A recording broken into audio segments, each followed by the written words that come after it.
Hi there, this is Jo Zulaika, founder of the group Women Who Lead with Heart, coming on early from my usual Sunday training. And I'm going to tell you a story today with some rich with analogies that hopefully will help open your mind and inspire you to a new type of perspective. And what I'd like to talk about is how last week I had the immense pleasure of going on a week-long bike trip in the Santa Barbara area of California. And it was so lovely. And the story I wanted to tell you is about how we started a certain bike ride on a certain day at this amazing place called Rincon Point, which is, I think, one of the world's greatest surf meccas, where our bikes were unloaded from a van and we all got on and started riding along scenic highway, Coastal Highway 101, right along the ocean front. And in this journey, I passed mussel shoals, crashing surf, a makeshift trailer park of high-end RVs parked along the waterfront, all the way to the Patagonia store, the flagship Patagonia store in Ventura, where we then turned inland and went up through dry river valleys.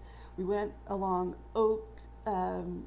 like beautiful California oak valleys, and slowly we're climbing all the way from the ocean to the amazing enclave of Ojai, California.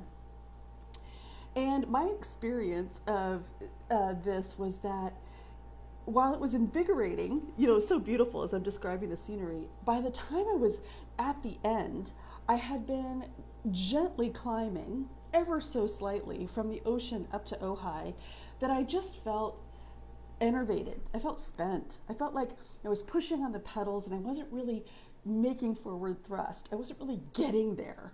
I was like pushing, sometimes pedaling, and then resting, but coasting did me no good because I would just come to a stop because it was a gentle uphill the whole way.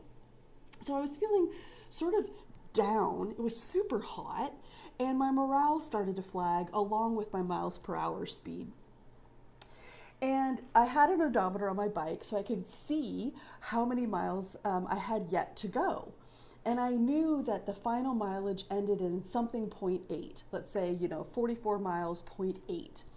And so as I was at 34.8, I was like, okay, 10 miles left. And at 39.8, I'm like, okay, 5 miles left. And it just seemed to take forever and ever for me to slowly climb that final piece, which was deceptively uphill. It didn't look like it. It kind of looked flat, but indeed, it's a gentle uphill the whole way. And you have to keep pedaling because there's just no coasting to be done. And the experience of this that I want to share with you is that when I finished, I was just so glad to be done, to have finally gotten there.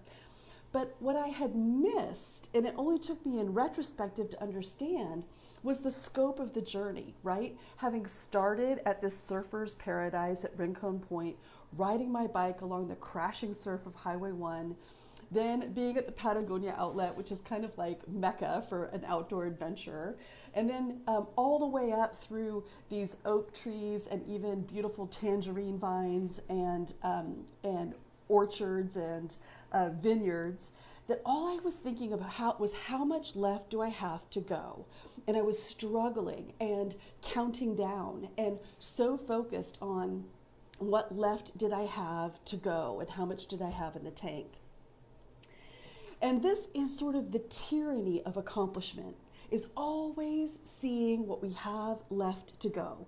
Always interpreting our journey as what's yet missing or what yet needs to be accomplished or what is still in front of us that isn't yet done. And I reckon that this is something that strong and sensitive women leaders, like Women Who Lead with Heart, experience all the time. It's like our to-do lists are these ways that we flagellate ourselves about all the things that are not yet done, instead of seeing how far we've come. That's the shift. That's the amazing opportunity that we have. That we, rather than always questing and always feeling like I'm almost there, a little bit further, I gotta keep going, if we stopped and actually pivoted and looked behind us every now and then, energetically, philosophically, spiritually, and saw how far we've come in our journey, we might find the energy and the encouragement to see that it's not about what is not yet accomplished. It can be a celebration of all that we've already done. And so I brought this to my coaching community, to my private coaching group earlier today, and they really liked this talk, this training, and we coached around it. And I thought I would just bring it to this free group as well. It's also another great analogy is if you've ever gone for a hike and you're on the trail, you're sort of trudging if you're heading uphill and feeling like you're trying to make it to the top. And sometimes you're looking at markers and thinking how far you've gone and how much longer it might be. But every now and then you might turn and look down the trail or down at the parking lot and see your car so far in the distance, so far down there, and think, wow, holy moly, like I've come a long way. And that's the kind of boost that I was encouraging my clients in my private group to notice. How far have we come? If you're watching this in real time, it's about the middle of the year, and I could challenge you to think back to January, the beginning of the year. Where were you then? Can you remember what your work life was like, what your personal life was like, what you were struggling with? And have you grown and gained so much ground since that moment? How much further along are you now than you were at the beginning of the year? We don't take stock that often. If you're always pressing for achievement and accomplishment, if you're always pushing yourself forward, if you're always looking for the next milestone, the next accomplishment, it might be rare for you to actually take a moment to take stock of all that has already been achieved and enjoy that, celebrate that.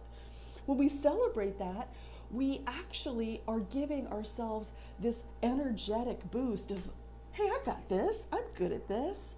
I grow, I progress, I evolve, I transform, and we need those messages. We need that information so that we're not always going through life feeling harried and burdened and trudging.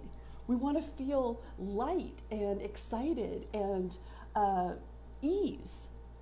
And we can do this with perspective. So in the name of this topic, I said that it was about perspective and also driftwood.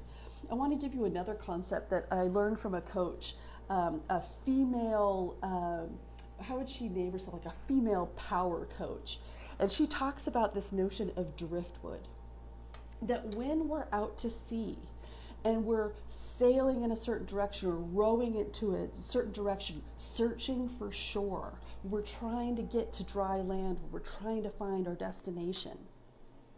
So often we can lose a sense of motivation if all we see is ocean around us. If it's just waves and water, we can feel daunted, like we're not getting anywhere, like we're not making forward progress. And we can get quite judgmental about ourselves when we feel like we're not getting anywhere fast. That's how I felt on the bike.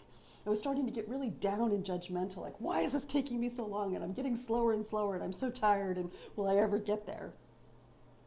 But what she was teaching was this concept of not just looking for the final result, not just searching at the horizon for land to feel relief that you're finally getting somewhere, but to look for the signs that you're getting closer. That we sometimes abuse our own morale with this all or nothing thinking, like not there yet, not there yet, not there yet, gotta keep going, not even close, gotta go, gotta go, gotta go. And her whole concept is look for the driftwood. Look for the floaties that are coming towards you on the sea. Look for the skim of dust. Look for the palm fronds or the coconut shells that are floating on the waves. See the driftwood and know you're getting closer. Those are signs that land is near. You can't see it yet, but there is encouragement that you're making progress. And we need to see that and appreciate that and celebrate that so that we're living in an abundant way, feeling excited for the adventure, feeling encouraged and powerful, not seeing the absence of our destination and how much further we have to go and feeling daunted or tired. Does that resonate for you? Sometimes it takes some container or structure or intention for us to really appreciate our own progress. And that's what coaching can do. You can have a coach where you can actually come on a call and celebrate your progress and your growth rather than feel, I don't know, I'm so stuck, I have nothing going on, I don't know how to make forward progress, which also a coach can help you with. But every now and then with my clients, I like to just simply celebrate all of the progress, all of the transformation, all of the forward motion, all of the growth, all of the new territory that we can claim. Real growth, real hurdles, real milestones that have been achieved by taking the time and honoring that as a part of our journey. Does that resonate for you? What can you claim powerfully in celebration that you've grown through, say, in the last 6 months? I'm keen to hear it. Post in the comments below, and I hope you enjoyed this inspiring little talk for you on a Sunday. Go well.